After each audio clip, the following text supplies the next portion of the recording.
Mr. President, Governor Romney, as a 20-year-old college student, all I hear from professors, neighbors, and others is that when I graduate, I will have little chance to get employment.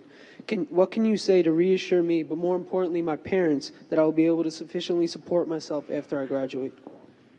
Thank you, Jeremy. I appreciate your question, and thank you for being here this evening, and to all of those from Nassau County here that have come, thank you for your time.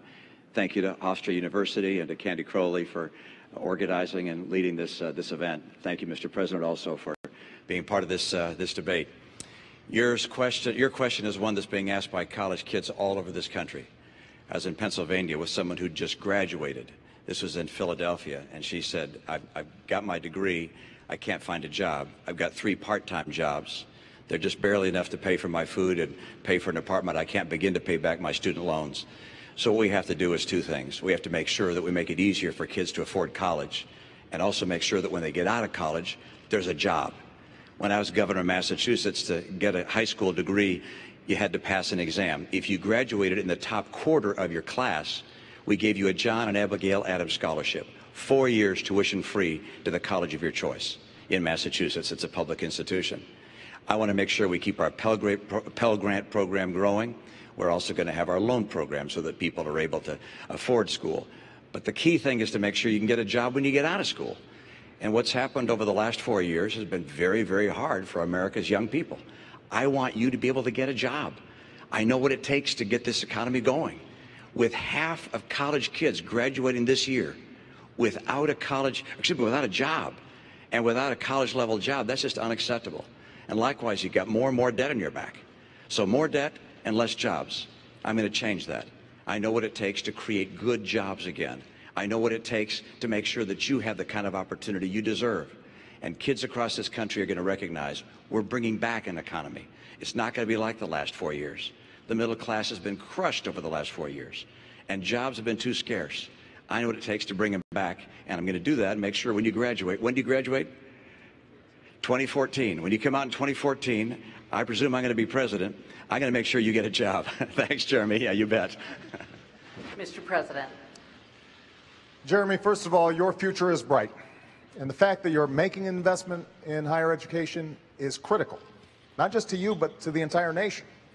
Now, the most important thing we can do is to make sure that we are creating jobs in this country, but not just jobs, good paying jobs, ones that can support a family.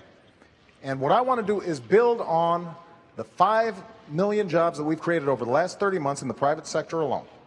And there are a bunch of things that we can do to make sure your future is bright. Number 1, I want to build manufacturing jobs in this country again. You know, when Governor Romney said we should let Detroit go bankrupt, I said we're going to bet on American workers and the American auto industry, and it's come surging back. I want to do that in industries, not just in Detroit, but all across the country. And that means we change our tax code, so we're giving incentives to companies that are investing here in the United States and creating jobs here. It also means we're helping them and small businesses to export all around the world in new markets. Number 2, we've got to make sure that we have the best education system in the world. And the fact that you're going to college is great, but I want everybody to get a great education. And we've worked hard to make sure that student loans are available for folks like you. But I also want to make sure that community colleges are offering slots for workers to get retrained for the jobs that are out there right now and the jobs of the future. Number 3, we've got to control our own energy. You know, not only oil and natural gas, which we've been investing in, but also we've got to make sure we're building the energy sources of the future. Not just thinking about next year, but 10 years from now, 20 years from now. That's why we've invested in solar and wind and biofuels, energy efficient cars. We've got to reduce our deficit, but we've got to do it in a balanced way, asking the wealthy to pay a little bit more along with cuts so that we can invest in education like yours. And let's take the money that we've been spending on war over the last decade to rebuild America, roads, bridges, schools. We do those things, not only is your future going to be bright, but America's future is going to be bright as well.